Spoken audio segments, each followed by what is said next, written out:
While repairing my car, the mechanic suddenly turned pale, as if he had seen a ghost, and whispered, "Don't get behind the wheel, it's a trap." At that moment, I received a message from my son. "Dad, hurry up." You won't believe what my son had in mind. Before we continue, please subscribe to the channel and let us know where you're listening in the comments. The phone rang at 5:15 on a Monday in early March. I'd been sitting in my living room for the better part of an hour, watching the light fade through the window, listening to the refrigerator hum its lonely song in the kitchen.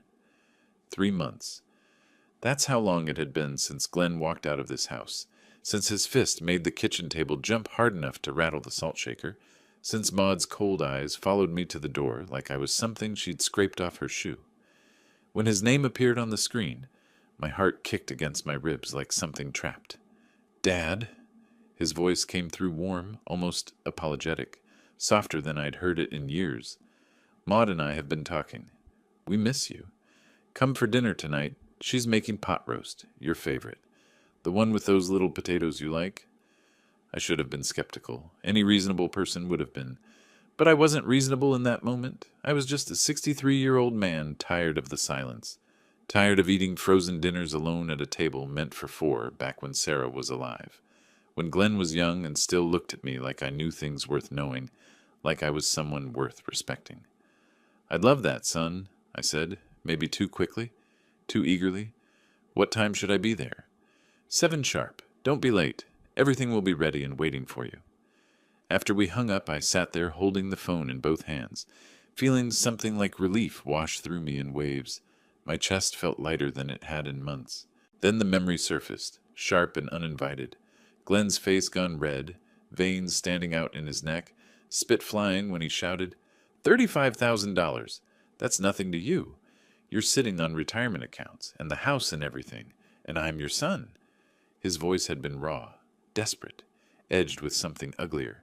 "I'm drowning here, and you're hoarding money like some miserable old man." I'd stayed calm.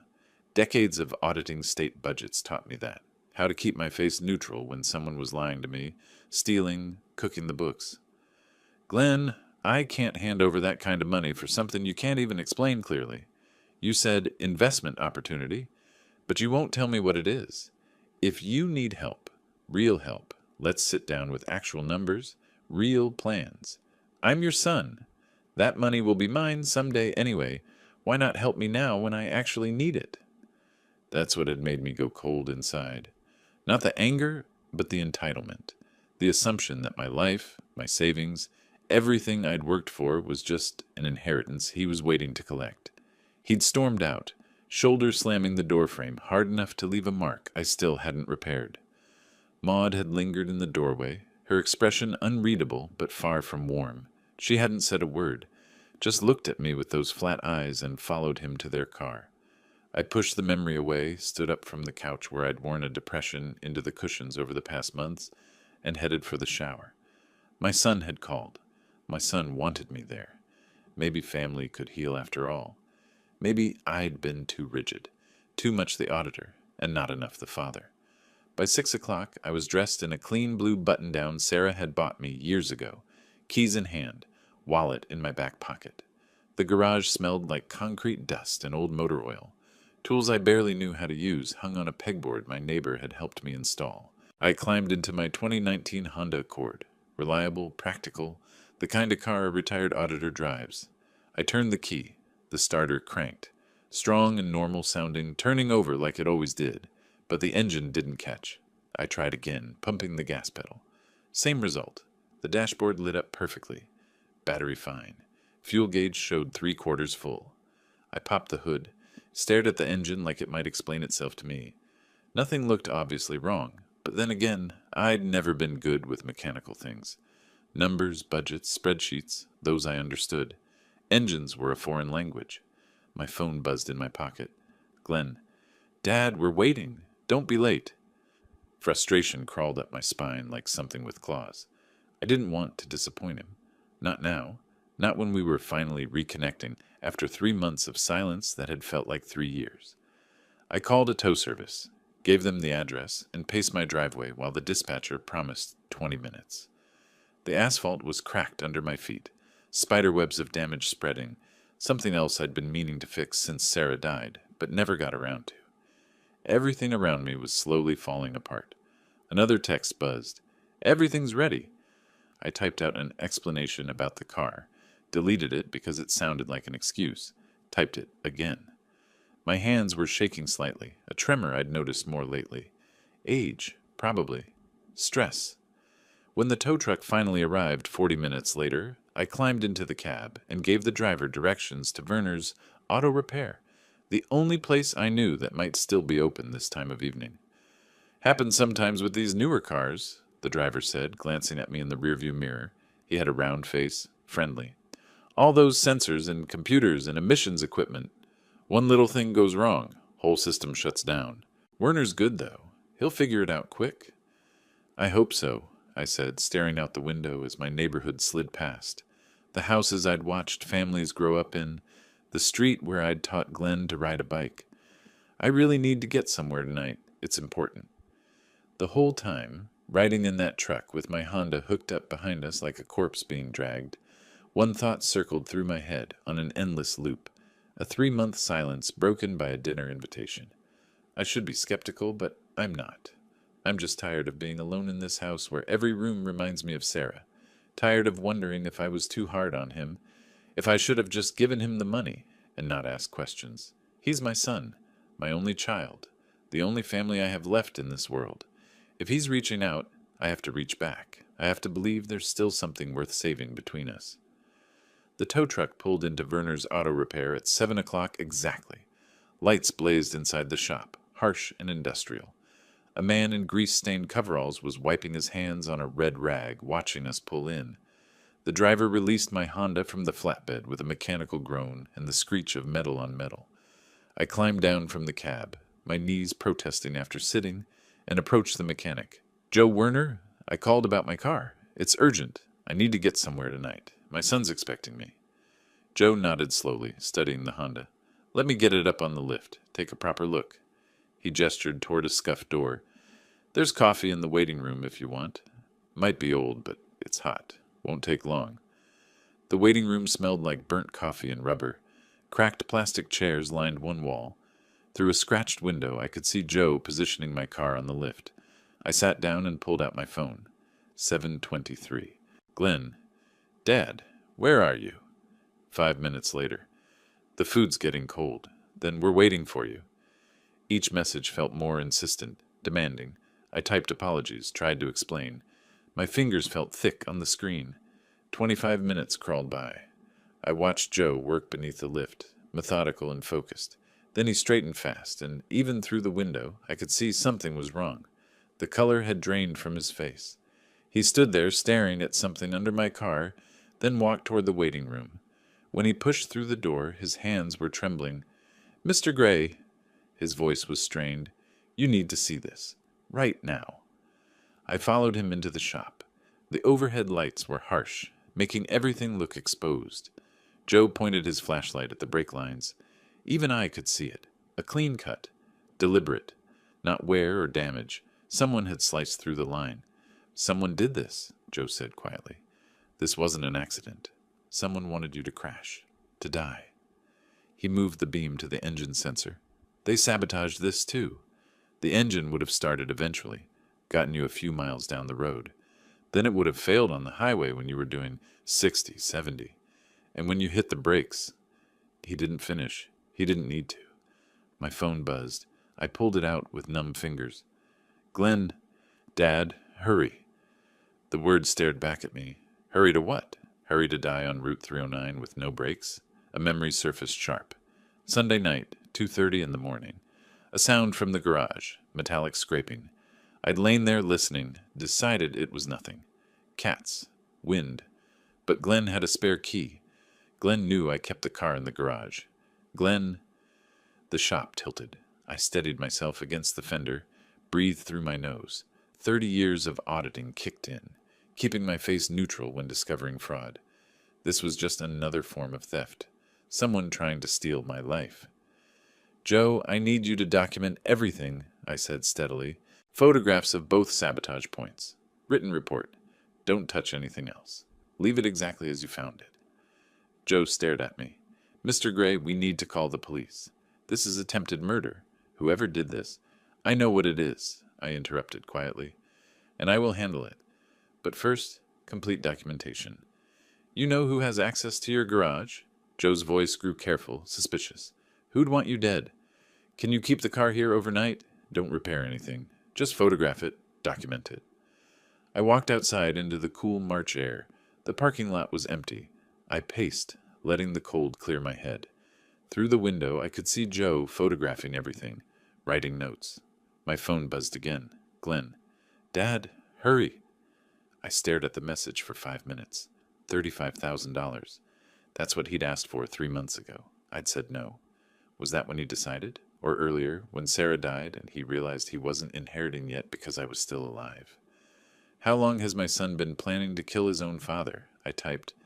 Mechanical problems. Won't make it tonight. Sorry. His response came within seconds. When can you come? That speed told me everything. He was waiting. They were both waiting at that table, wondering why their plan had failed.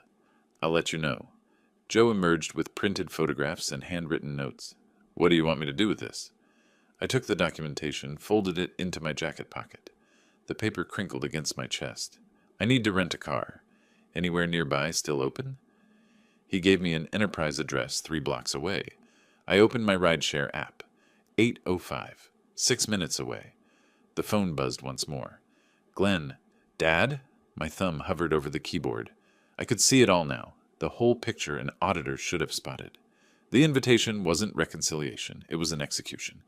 Get me in the car. Get me on the highway. Let the sabotage work. An accident. A tragedy. They'd inherit everything. House, savings, life insurance. Clean and simple. I closed the app without responding. The rideshare was 2 minutes away. I had somewhere to go, someone to see. Glenn was going to wait, just like I'd waited 3 months for a phone call I should never have answered. Just like he'd been waiting for me to die on the highway tonight. But I wasn't dead, and now I knew exactly who'd tried to kill me. The documentation felt heavy in my pocket as headlights swept across the parking lot. My ride had arrived. I climbed into the back seat, gave the driver the rental car address, and stared out the window at the passing streetlights. My reflection looked back at me, a 63-year-old man who'd just discovered his son wanted him dead. The auditor in me was already working, cataloging evidence, building a case. But underneath that professional calm, something else was growing, something cold and patient, something that knew how to wait, how to plan, how to find the weak spots in someone's defenses. Glenn had made a mistake tonight. He'd failed to kill me, and now I had time to think, time to plan. Time to make sure he paid for what he'd tried to do. The rideshare dropped me at Enterprise Rent-A-Car 3 blocks from Werner's shop. Fluorescent lights buzzed overhead while a young clerk processed my license and credit card, barely glancing up from her screen. 20 minutes later, I sat behind the wheel of a silver Toyota Camry that smelled like fake pine and strangers.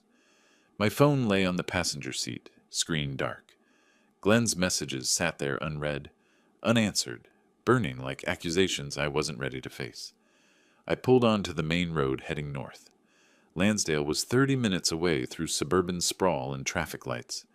My hands were steady on the wheel, but my mind was working overtime, running calculations the way it had for 40 years in government audit offices. Motive clear. My estate was worth over $600,000. The house in Chestnut Hill appraised at $480,000 last year. Savings accounts, retirement funds, life insurance policy for $100,000 I'd kept since Glenn was born. All of it flowing to him when I died. Except I wasn't supposed to die, of old age. I was supposed to die Monday night on Route 309, when my brakes failed at 60 miles per hour. Means equally clear. Glenn had the spare key to my house. I'd given it to him years ago when I still trusted him, back when he was someone who'd check on me if I didn't answer the phone. He knew my schedule, knew I kept the car in the garage, knew that side door latch had been broken since winter. Opportunity? This past weekend. Saturday I was at the grocery store for 2 hours. Sunday morning at the farmer's market. Either time he could have slipped in, done the work, slipped out. The metallic scraping at 2:30. Sunday morning, that must have been him leaving, closing the door too hard, making noise he thought I wouldn't hear. The pieces aligned with mathematical precision. Every data point fit. A traffic light turned red. I stopped, stared at it without really seeing the color. 3 months ago, that argument in my kitchen wasn't just about money. It was a threat I'd been too stupid or too hopeful to recognize. Glenn's voice echoed in my memory, louder now. "You're sitting on a pile of money while I'm drowning in debt." The kitchen table jumping under his fist. And behind him, Maud with her arms crossed and her face carved from ice. No attempt to calm him down, no mediation, just cold calculation in those flat eyes. Then Glenn's parting words. "It'll all be ours eventually anyway. Not mine, ours, present tense, not future. Not talking about inheritance decades away, talking about this week, this month." I'd heard it then, but filtered it through a father's assumptions. I should have been listening like an auditor. Lansdale streets were quiet when I arrived just after 9. Modest 2-story homes from the 80s lined both sides, most with their lights dimmed for the night. I found Glenn's house halfway down Maple Street, every window blazing like it was on display. I parked around the corner where I could see their living room, but they couldn't spot the car. Pulled out the small notebook I'd carried for 30 years, flipped to a clean page, noted the time. Old habits. Through the window, Glenn paced back and forth, phone pressed against his ear. Maud stood by the dining table, gesturing sharply. Even from here, I could read the frustration in her posture. Quick movements, pointing at him at the phone, shaking her head. I adjusted the rearview mirror, settled in to watch. My phone stayed in my pocket. 20 minutes passed. The scene inside didn't change much. Glenn checking his phone obsessively, Maud growing more agitated. But it was what I didn't see that confirmed everything. No dinner on the dining table, no pot roast, no little potatoes, no reconciliation meal. Instead, papers were spread across the surface in neat stacks. Even from outside, I recognized the format. Legal-sized documents, multiple pages, the kind I'd reviewed thousands of times. Estate paperwork, property transfer documents. They weren't preparing dinner. They were preparing to inherit. The meal was fiction. The forms were ready and waiting for news of my death. I took photos through the window with my phone. Evidence, documentation, the auditor's instinct to record everything. Glenn checked his phone again, showed the screen to Maud. She threw up her hands, said something sharp. He responded, defensive. They were waiting for a call, from police, from a hospital, from someone reporting an accident. They were waiting for confirmation their plan had worked. My hands tightened on the steering wheel until my knuckles ached. This was my son, the boy I'd taught to ride a bike, to throw a baseball, to balance a checkbook. The man I'd helped through college, through his wedding, through the early years when money was tight. And he'd stood in my garage 2 nights ago with a blade in his hand, methodically cutting through brake lines while I slept upstairs. Not in rage, not in passion. With premeditation and paperwork. The man I'd raised didn't exist anymore. Maybe he never had. I wrote in my notebook. 8:47 p.m. Glenn pacing, phone active. Maud controlling, frustrated. Papers on table. Legal documents, estate transfer format. No dinner preparations, expecting notification of death. Professional detachment. That's what got me through 40 years of finding embezzlement, fraud, theft. You can't let emotion cloud the evidence. The numbers tell the story. The timeline reveals the truth. Subject demonstrated clear motive, means, and opportunity. Evidence supports premeditated attempt on target's life. Subject poses continued threat to target's safety and assets. Recommendation, protective action required. I started the engine, pulled away from the curb without turning on headlights until I'd rounded the corner. Already thinking strategically. Already covering my tracks. The highway back to Chestnut Hill stretched empty under sodium lights. I drove exactly the speed limit, signaled every lane change, hands steady despite everything. My phone buzzed on the passenger seat. I glanced at the screen without picking it up. Glenn, "Dad, are you okay? I'm worried. Please respond." Worried. The word sat in the car like poison gas. I took the exit toward home, toward the house with the garage where Glenn had stood, with hatred and a cutting tool, severing more than brake lines. The phone buzzed again. This time I didn't look. I had work to do. Planning, preparation, strategy. My son wanted to play games with inheritance? Fine. But I'd written the rules for 40 years, and I was about to teach him exactly what happens when you try to defraud an auditor. My house stood dark when I pulled into the driveway near 10. I sat in the rental car for a long moment, staring at the structure I'd called home for 30 years. The garage where Glenn had betrayed me, the back porch where I'd pushed his tire swing, the second-floor window of his childhood bedroom. All of it felt contaminated now. I got out, locked the car, entered through the front door, didn't turn on lights, walked through darkness to the kitchen, and sat at the table where Glenn's fist had made the salt shaker dance 3 months ago. Then I began to think. Hours crawled by. I filled notebook pages with analysis, columns of assets, vulnerabilities, required actions, drew lines connecting concepts, circled keywords. This was what I'd done for 4 decades.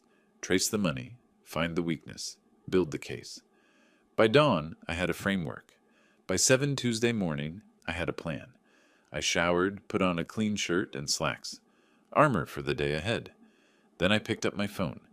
Glenn had sent 12 messages overnight, each more concerned sounding than the last. "Dad, please answer. I'm really worried. Should I come check on you?" I crafted my response with surgical precision. "Sorry, son. Car broke down seriously. Had to leave it at the shop. Reschedule dinner?" 3 dots appeared immediately. He'd been waiting, watching his phone. "Of course, Dad. Main thing is you're okay." I read it twice, heard the falseness like a wrong note. Main thing is you're okay. "No, Glenn. The main thing was supposed to be that I was dead on Route 309 with failed brakes, but I'm still breathing, and now you're scrambling." At 9, I sat in attorney Mark Davidis's office downtown. He was 44, sharp-eyed, with framed degrees covering one wall. His reputation for handling complex estate cases was why I'd chosen him. I didn't mention attempted murder, not yet. Just asked about changing a will, Pennsylvania inheritance law, disinheriting beneficiaries. Davis explained the process, made notes, then looked up. "Pretty straightforward, Mr. Gray. You can disinherit anyone if you make your intentions clear in the document. But families can challenge." "What if the person I'm disinheriting tried to hurt me?" I interrupted quietly. "To gain the inheritance faster?" His pen stopped moving. "That's a different conversation, Mr. Gray. That's a very different conversation. Pennsylvania law is clear on this. If someone attempts to harm you for financial gain, they're automatically disqualified from inheritance. And we're talking serious felony charges, 10 to 20 years. "I need options," I said. "Legal options, before I make formal accusations." He studied my face. "How certain are you?" "Gathering evidence now." The police station came next. Detective Rodriguez was mid-40s with tired eyes and coffee stains on his tie.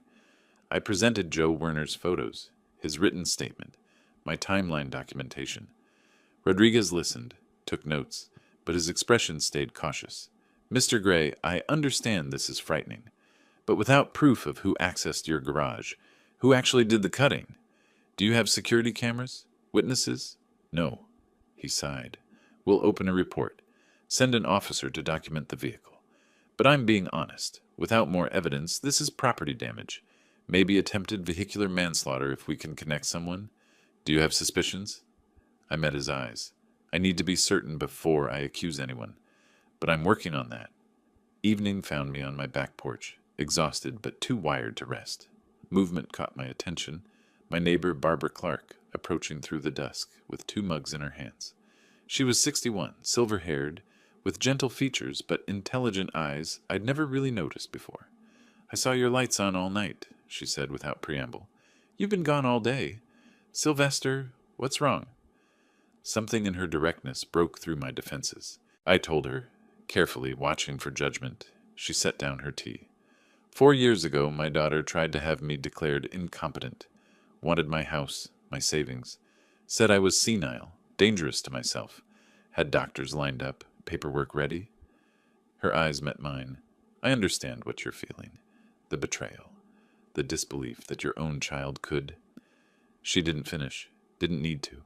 "When my daughter did what she did," Barbara continued, "I wanted to pretend it wasn't happening. Wanted to believe she was just misguided, not malicious." She leaned forward. "But Sylvester, when someone shows you who they are, believe them. Especially family. They know exactly what they're doing. He's my only child, I said, my voice cracking for the first time. How do I? You protect yourself, and you make sure he faces consequences, or he'll try again. The words hung between us in the cooling air. I spent 40 years exposing fraud, I said finally, following money trails, finding truth in numbers. But I never thought, he's my son. I changed his diapers, taught him to ride a bike, and now I'm building a case against him like he's just another file number. Barbara took my hand. He stopped being just your son when he cut those brake lines. You're not betraying him. He betrayed you. Remember that. Midnight approached. Barbara stood to leave, paused at the porch steps. I know what the next few days will be like. The doubt, the second-guessing, wondering if you're overreacting. She turned back. You're not. Trust your instincts. Trust the evidence. And if you need anything, someone to talk to, someone to remind you why you're doing this, I'm 3 houses down, any time.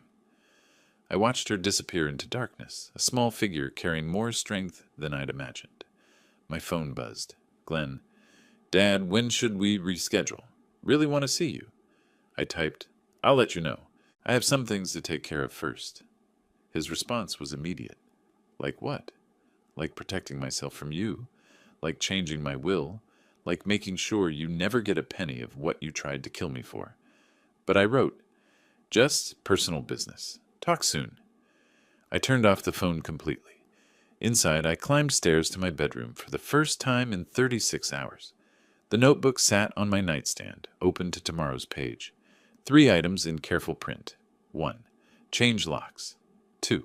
Security cameras. 3. New will. Disinherit Glenn. Reasons stated clearly. I closed my eyes. Sleep came finally, dreamless and dark. Wednesday morning arrived with unexpected clarity. Sunlight streamed through my bedroom window, the first real sleep I'd had since Monday night. The notebook still sat on my nightstand, action items staring back like a mission briefing. I showered, dressed, made coffee. My phone sat on the counter where I'd left it powered off. When I turned it on, 3 messages appeared. Glenn sent an hour ago, Dad, you there? I took a sip of coffee, made him wait. Power comes from patience. The phone rang mid-morning. Glenn's voice came through warm, concerned. So perfectly performed, I almost admired it. Dad, how about we have that dinner tomorrow? Thursday? Maud and I really want to see you. I kept my tone light. Tomorrow's tough, son. How about Friday? That gives me time to sort out this car situation. I heard something in his voice then. Eagerness edged with desperation. Friday works. Friday's perfect. After we hung up, I stared at my reflection in the kitchen window. Playing the oblivious father was harder than expected, but necessary. Barbara arrived late morning, and we drove together to Mark Davis's office. This time the conversation was different. Davis spread papers across his mahogany desk. Will templates, inheritance law summaries, criminal statutes. If we're doing this, he said, looking between us, we need to be thorough. Changing the will protects your assets. But if Glenn tries again, we need evidence for criminal charges. Barbara leaned forward. I used to work with private investigators when I practiced family law. We could install security cameras in Sylvester's garage. If Glenn tries to access it again... Davis nodded slowly. That would give us attempted burglary at minimum, conspiracy to commit murder if we can prove intent. I signed the new will paperwork with firm strokes. Everything to Montgomery County Children's Hospital Foundation. Glenn gets $1. The reason stated simply, for causes known to my son. Afternoon brought Carlos Mendoza, a private investigator Barbara knew. He was 48, quiet, carried a black equipment bag. In my garage, he installed 2 HD cameras, one above the main door, one covering the workbench where my Honda now sat, returned from Werner's shop. Motion activated, Mendoza explained. Infrared for night vision. Cloud storage so footage can't be destroyed. If someone comes in here, we'll have video, timestamps, everything. 3 hours. Cost $1,200. I wrote the check without hesitation. Cheaper than a funeral. A locksmith arrived next, changed all my locks. Front, back, garage side entrance. New keys, new deadbolts. $380. The physical security mattered, but the message I sent next carried real weight. I texted Glenn. Son, I found that spare key you left here years ago. Want me to return it? 3 dots appeared, disappeared, appeared again. Glenn was struggling with his response. Finally, no, Dad. You keep it. I smiled grimly. He knew the spare key was how he'd gotten in Sunday night. Knew I'd just told him I'd discovered the access point. Now he knew I was paying attention, even if he didn't realize how much. Evening settled soft and warm. Barbara invited me to her porch. We sat in wooden chairs that creaked comfortably, watching stars emerge in the darkening sky.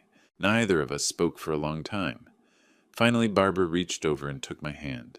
Her palm was warm, slightly rough from gardening. "You're not alone in this," she said quietly.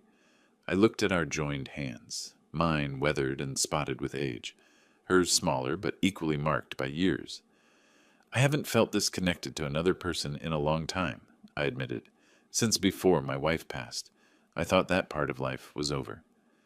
Barbara squeezed gently. "Maybe it's just beginning again, in the worst circumstances, but beginning nonetheless." We sat like that as darkness completed its arrival, two people who'd been betrayed by their children, finding unexpected comfort in each other.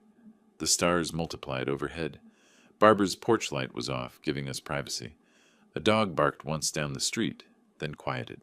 I became aware of the warmth of her hand, the subtle scent of lavender soap, the comfortable weight of her presence.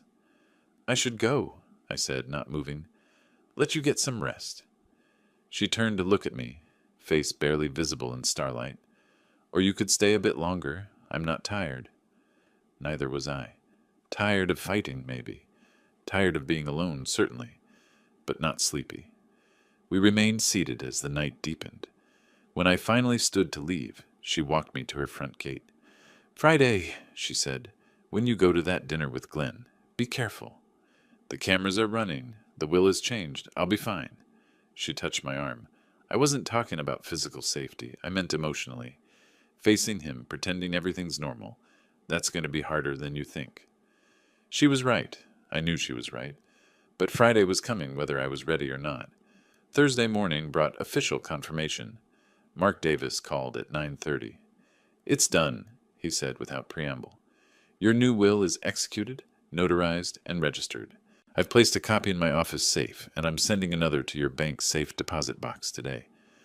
I stood in my kitchen, phone pressed to my ear, feeling something shift inside. Not quite peace, but a kind of structural security, like a building finally bolted to its foundation.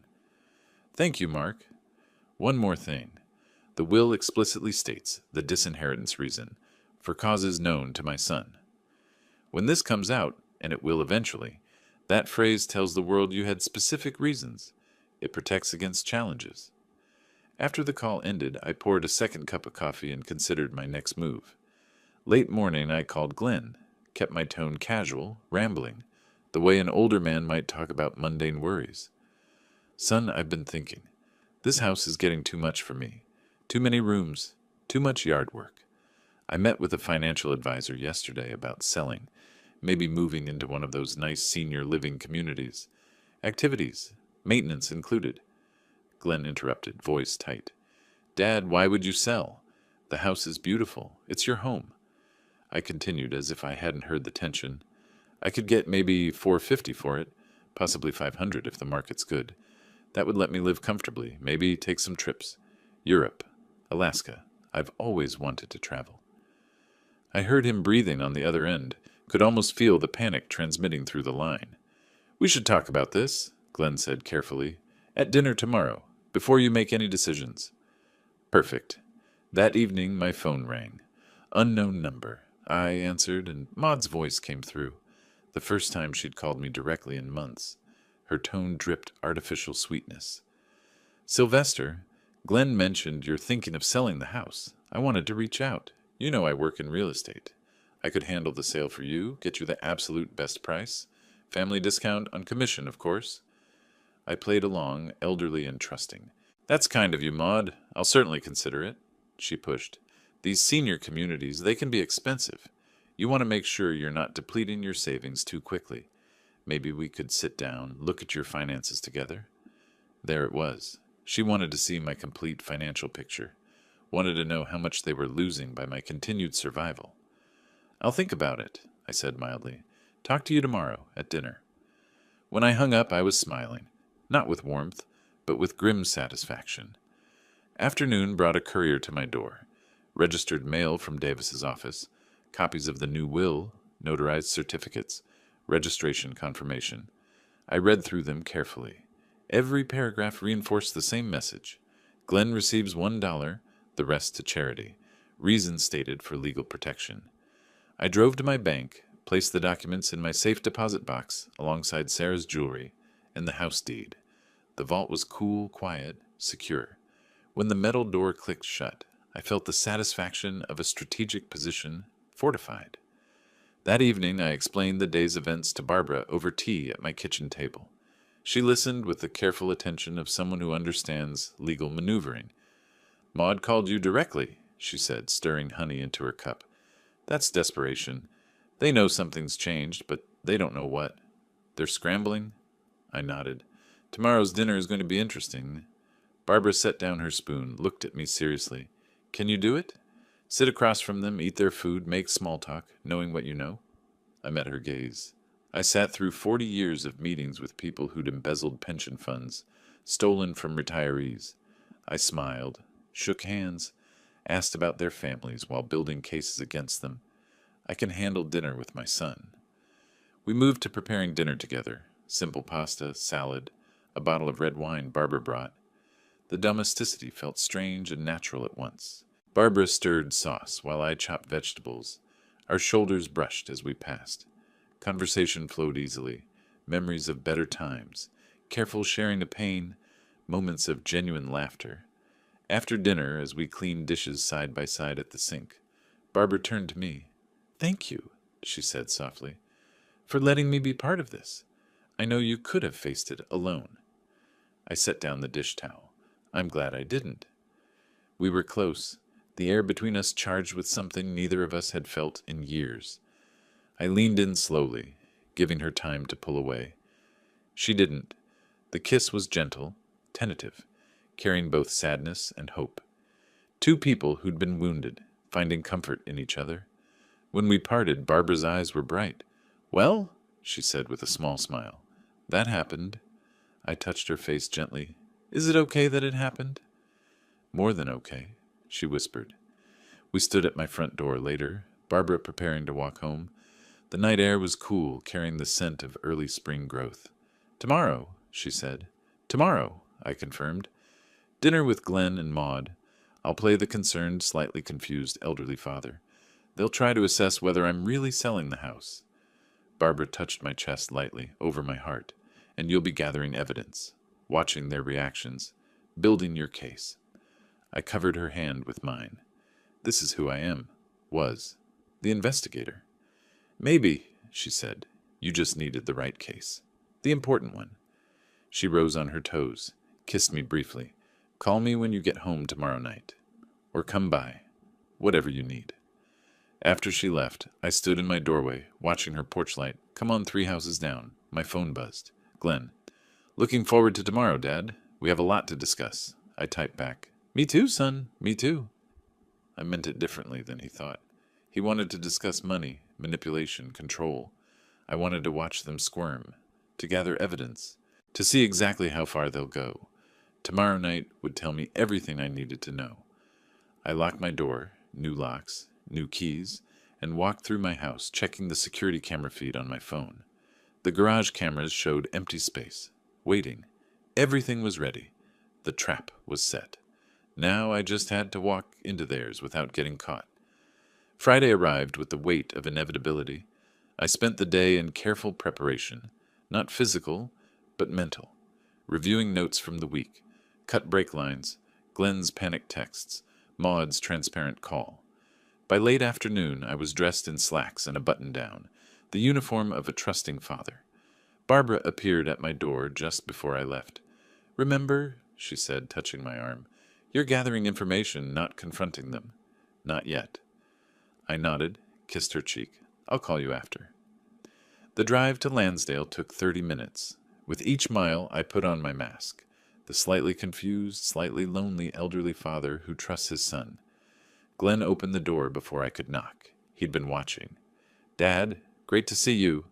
The hug was too tight, held too long. Over his shoulder, Maud stood in the hallway, smile bright and cold as chrome. When I mentioned I was still driving the rental because my Honda needed something complicated with the engine and brakes, I caught it, the briefest exchange of glances between them. Recognition, tension, fear. We sat at the dining table. The same table that held estate documents earlier this week now displayed careful domesticity.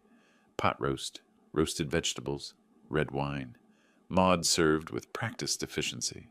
I remember you love pot roast, Sylvester. She hadn't called me by my first name in years. The performance was transparent once you knew to look for it. Glenn played the attentive son, refilling my water glass, asking about my week. The conversation was surreal. 3 people eating a meal, 2 plotting murder while pretending normalcy, 1 pretending not to know. I played my part perfectly. The rambling older man, grateful for family attention, a little lonely, a little naive. Midway through the main course, I deployed my weapon. You know, I've been thinking a lot about the house. It's really too much for me now. I spoke with a real estate agent. They think I could get $480,000, maybe more. After taxes, about $455,000 clean. They froze. Maud's knuckles whitened around her fork. Glenn's smile became strained. I'm thinking of buying a small condo, maybe $200,000, and using the rest to travel. Europe, Paris, Rome, maybe Alaska too. The atmosphere shifted like air pressure dropping before a storm. Maud recovered first. Sylvester, that's a big decision. You shouldn't rush into anything. Glenn added, voice tight. Dad, the house is your life, your memories. You shouldn't sell. I continued, as if oblivious. Oh, and I was at my lawyer's office this week too. Just updating some documents. You know, at my age, you have to think about these things. I said it casually between bites. The reaction was immediate. Another desperate look between them. What kind of documents? Maud asked, trying to sound merely curious. I waved a hand vaguely. Estate planning things, boring legal stuff. My lawyer said it's important to keep everything current. I didn't elaborate. Let them imagine. Wonder. Panic. The silence that followed was heavy enough to suffocate. Dessert was rushed. Coffee declined. Glenn and Maud were barely maintaining their facades now. When I stood to leave, claiming early fatigue, the relief in their faces was palpable. Drive safe, Dad, Glenn said. We'll talk soon about the house, before you do anything. In the rental car, I watched them in my rearview mirror. The moment my car turned the corner, they rushed back inside. I could imagine the conversation, panicked, angry, desperate. I drove 3 blocks, pulled over, and called Barbara. It's done, I said. They're terrified. Her voice came through warm and worried. Are you okay? I considered. I'm not sure, but I'm in control. That's what matters. She was quiet for a moment. Be careful. Cornered animals are the most dangerous. I knew. I was counting on it. The drive home passed in a blur of streetlights and replayed conversations. Glenn's too tight hug, Maud's forced warmth, the way they both tensed when I mentioned the lawyer. When I pulled into my driveway, my phone showed 2 missed calls from Glenn. No voicemail, just silence and need. I didn't call back. Instead, I walked through my house. New locks, securing every entrance, security cameras recording every angle of my garage. The screens on my phone showed empty frames, my Honda sitting untouched, bait waiting. I texted Barbara, home safe, they're scrambling. I could see it in their eyes. Her response was immediate. Coming over. By the time she arrived 10 minutes later, I was sitting at my kitchen table with the lights off, staring at nothing. She didn't turn on the lights, just sat beside me in the darkness, took my hand. Tell me, she said quietly. And I did, not the strategic details, but the human cost. I looked at my son tonight and saw a stranger, worse than a stranger, an enemy. My voice cracked slightly. When did I lose him, Barbara? When did he stop being my child and become this? She squeezed my hand. You didn't lose him. He chose a path. That's not on you. We sat in the darkness, 2 people who'd survived betrayal by their children, holding each other's pain. Outside, night settled deep. Somewhere Glenn and Maud were plotting their next move, and I, despite the ache in my chest, was ready. Saturday unfolded with careful normalcy. I woke beside Barbara. She'd stayed the night, both of us needing the comfort of not being alone. We shared coffee in morning sunlight, talked about nothing important, let ordinary routine provide shelter from the storm building around us. By early afternoon, Barbara returned to her house. I decided on a grocery run, milk, bread, the weekly basics that continue regardless of family betrayals and murder plots. The store was crowded with weekend shoppers. I moved through aisles on autopilot, mind elsewhere, replaying Friday's dinner. When I turned onto my street with grocery bags in the passenger seat, I saw it immediately. Glenn's car in my driveway. He stood at my front door, shifting his weight, checking his phone, radiating nervous energy. When I pulled in, his head snapped up. "Dad, we need to talk." Not a greeting, a demand. I took my time gathering grocery bags, using the moments to prepare. My heart rate elevated, but my hands stayed steady. "Of course, son. Come inside." I unlocked the door, new locks, new keys Glenn doesn't have, and we entered. The house felt different with him in it now, contaminated by his presence. I set groceries on the kitchen counter. Didn't offer coffee or a seat. Waited. Glenn paced the living room. Couldn't stand still. "Dad, I've been thinking about what you said. About selling the house." I remained neutral. "Yes?" His voice rose. "This house, it's not just yours. It's family. It should stay in the family. Mom lived here. I grew up here. You can't just sell it to strangers." I felt the calculated manipulation, the appeal to sentiment. "It's my house, Glenn. I can do what I want with it." His control began slipping. "But what about me? What about your family? Don't I matter?" The entitlement in his voice was naked now, undisguised. "Of course you matter. But I don't understand why you're so concerned about what I do with my own property." Glenn stopped pacing, faced me directly. His face was flushed, jaw clenched. "Because it should be mine. I'm your son. I have a right to it." The words hung in the air like smoke from a gunshot. I went very still. "A right? To property I own? To money I earned?" Glenn realized he'd said too much, but couldn't stop now. "I'm drowning in debt, Dad. $75,000. Maud and I, we need—" He caught himself, tried to recover. "We just think you should keep the house. For the family. For memories." But then, fatally, if everything had just gone according to plan. He stopped. His face went pale. The words trailed into silence. My voice dropped to barely above a whisper. "If what had gone according to plan, Glenn?" The question sat between us like a live grenade. Glenn backed toward the door. "Nothing. I just meant—" I stepped forward. "You meant if I'd driven my car last Monday, if the brakes had failed on the highway, if I'd died in the accident you arranged." His face drained of all color. "You're not—" He couldn't form coherent words. "Get out," I said, voice like ice. Glenn fumbled for the doorknob, escaped into the afternoon sunlight. His car peeled out of the driveway, tires squealing. I stood in my doorway, watching until the car disappeared, then closed and locked the door. My hands shook as I pulled out my phone. Called Detective Rodriguez. He admitted it. Not directly, but enough. If everything had gone according to plan, he was talking about my death. Rodriguez's voice was sharp, alert. "Did you record it?" I closed my eyes. "No, I wasn't expecting him to show up." Rodriguez sighed. "It's something, but not enough for arrest. We need more." After hanging up, I called Barbara. She arrived within minutes, found me sitting on my couch, trembling, not from fear, but from the emotional earthquake of hearing my own son essentially confirm he tried to commit murder. Barbara pulled me into her arms. "You're doing the right thing," she murmured. "He made his choice, not you." We sat like that for a long time, me finally allowing the tears I'd held back all week, Barbara holding me through it, saying nothing, just being present. Evening settled over the house. Barbara had made tea neither of us drinks. We sat close on the couch, her arm around my shoulders, my head leaning against hers. "What happens now?" she asked. My voice was rough from crying. "We wait. Rodriguez has his verbal slip on record, but it's not enough for arrest. We need more." Barbara shifted to look at me. "The camera's in the garage. If Glenn tries again—" "If he tries again," I finished, "we'll have him on video. And this time, I'll make sure it's enough to put him away." My phone buzzed on the coffee table. We both looked at it. Glenn's name on the screen. I picked it up, read the message aloud. Dad, I'm sorry about today.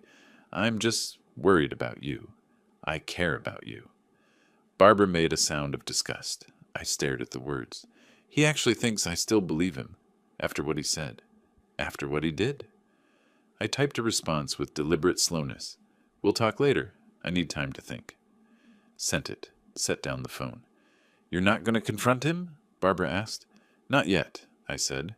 Not until I have everything I need. He's going to try again. I know it. And when he does, I'll be ready. Outside, darkness was complete. The security cameras in my garage recorded empty space, waiting. The trap was set.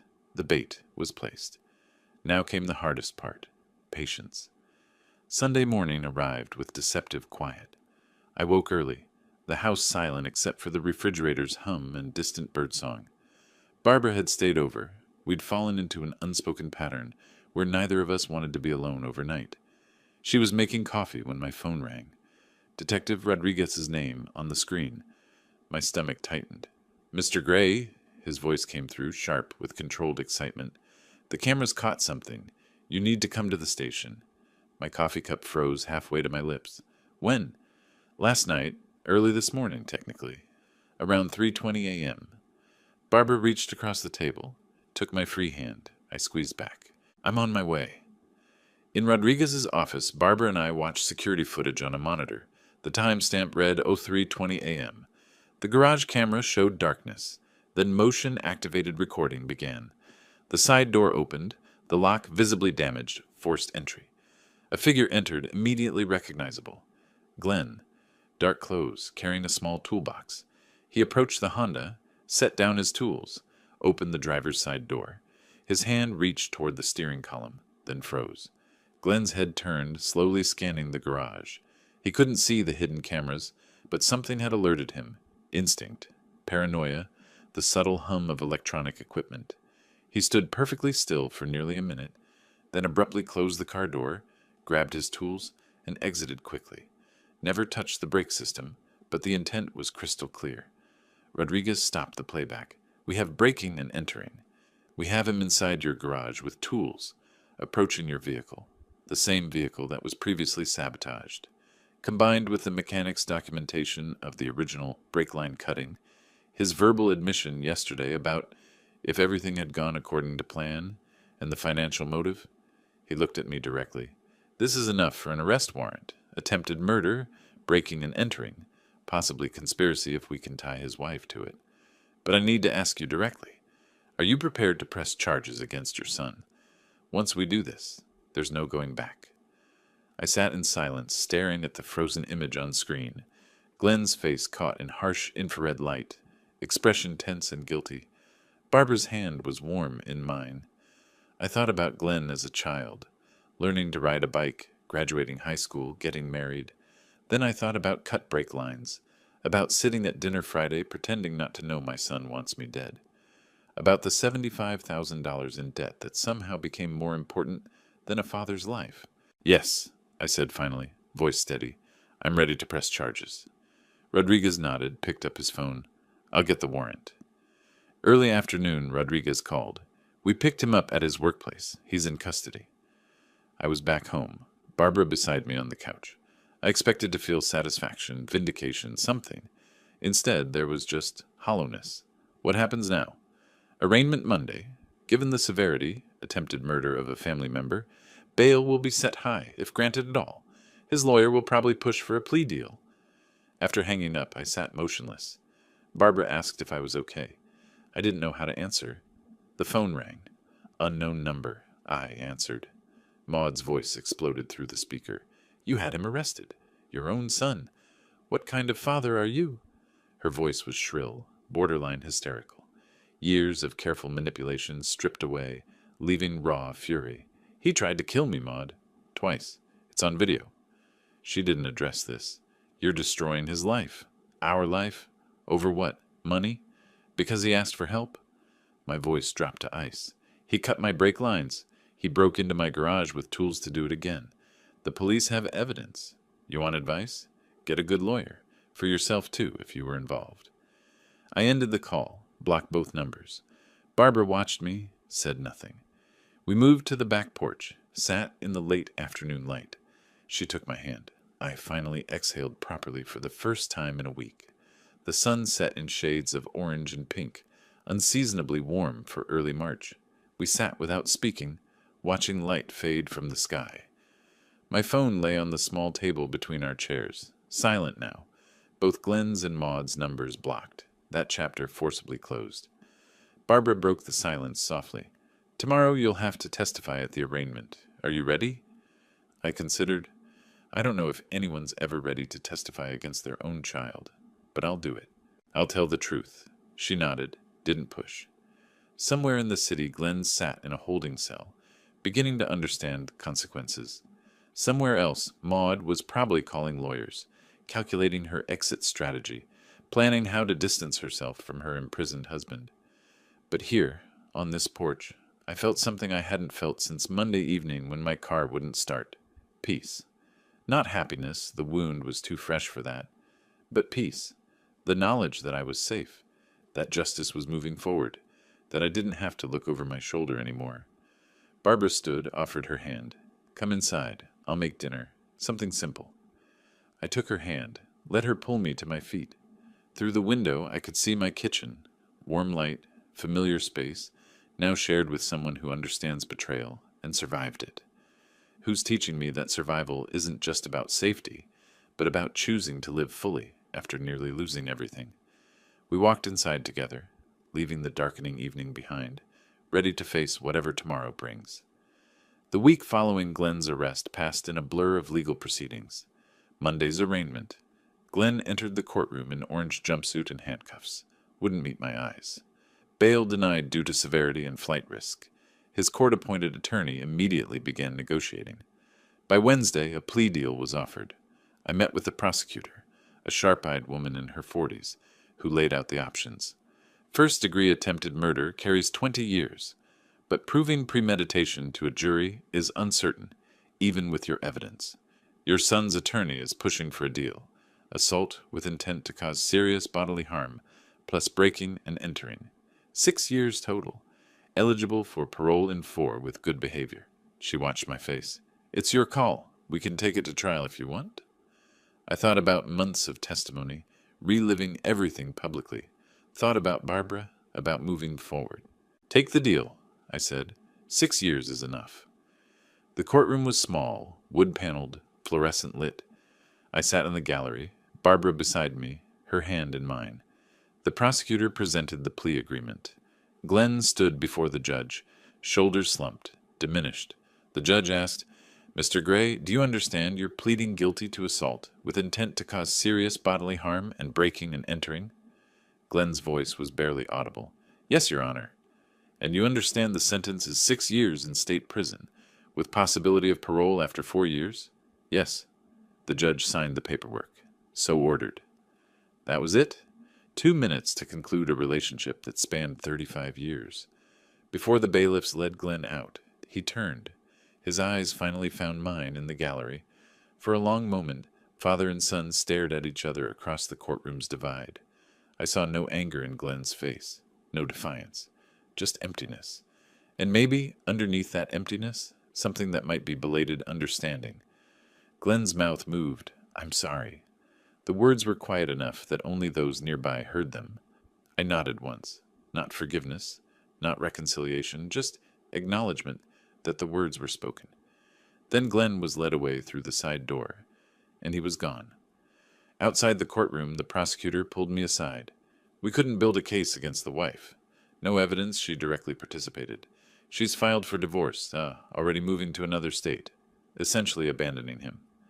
I wasn't surprised. Maud was always about money, about advancement. A husband in prison served neither purpose. "Will she try to contact me?" The prosecutor shook her head. "Restraining order is still in effect. She knows to stay away." One more loose end tied off. One more threat neutralized. 1 month later, April sunshine warmed the park by the lake. Barbara and I walked the path around the water, fingers intertwined. She'd moved in permanently, her house sold, belongings merged with mine. The combined household felt right, natural, like we'd been doing this for years instead of weeks. We were planning a summer wedding. Nothing elaborate, just close friends and Barbara's sister. The ceremony would be in her friend's garden, intimate and genuine. I'd changed my will a third time, half to Montgomery County Children's Hospital Foundation, half to Barbara. The house that Glenn wanted so desperately now belonged to a man who'd learned to share it, to fill it with laughter and music and life instead of lonely silence. Back home that evening, I found an envelope in the mailbox. Prison postmark, Glenn's handwriting. I stared at it for a long moment, then carried it inside. Barbara saw it, asked no questions. At the kitchen table, I held the unopened letter. He wrote me. Barbara set down her tea. Do you want to read it? I turned the envelope in my hands. Not now, maybe someday, but not today. I opened a kitchen drawer, placed the letter inside, closed it. Today is for living. For us. For the future. Barbara smiled, took my hand across the table. Then let's go for that walk we planned. The evening's beautiful. We left the house hand in hand. Two people in our 60s who'd survived our children's worst betrayals and found unexpected second chances at love and trust. The letter sat in the drawer, waiting for a day that may or may not come. But today life called louder than the past. The park path wound through newly budding trees, the lake reflecting sunset colors like melted copper. Other couples walked past, some young, some old, all absorbed in their own worlds. Barbara and I moved at an easy pace, no rush, nowhere to be except here. Do you think about him? Barbara asked after a comfortable silence. I considered. Sometimes. Mostly I wonder when it changed, when he stopped being my son and became someone who could do that. I squeezed her hand. But thinking about it doesn't change anything. He made his choices. Now he lives with them. Barbara nodded. And you? What are you living with? I stopped walking, turned to face her fully. The setting sun lit her silver hair, her face open and kind. I'm living with you, with the possibility of happiness I thought I'd lost forever, with the understanding that family isn't always blood. Sometimes it's the person who stands beside you when everything falls apart. She rose on her toes, kissed me gently. Good answer. We continued our walk, circling back toward home as twilight deepened. In the kitchen drawer, Glenn's letter sat unopened, its words frozen in time, waiting for a moment that may never arrive.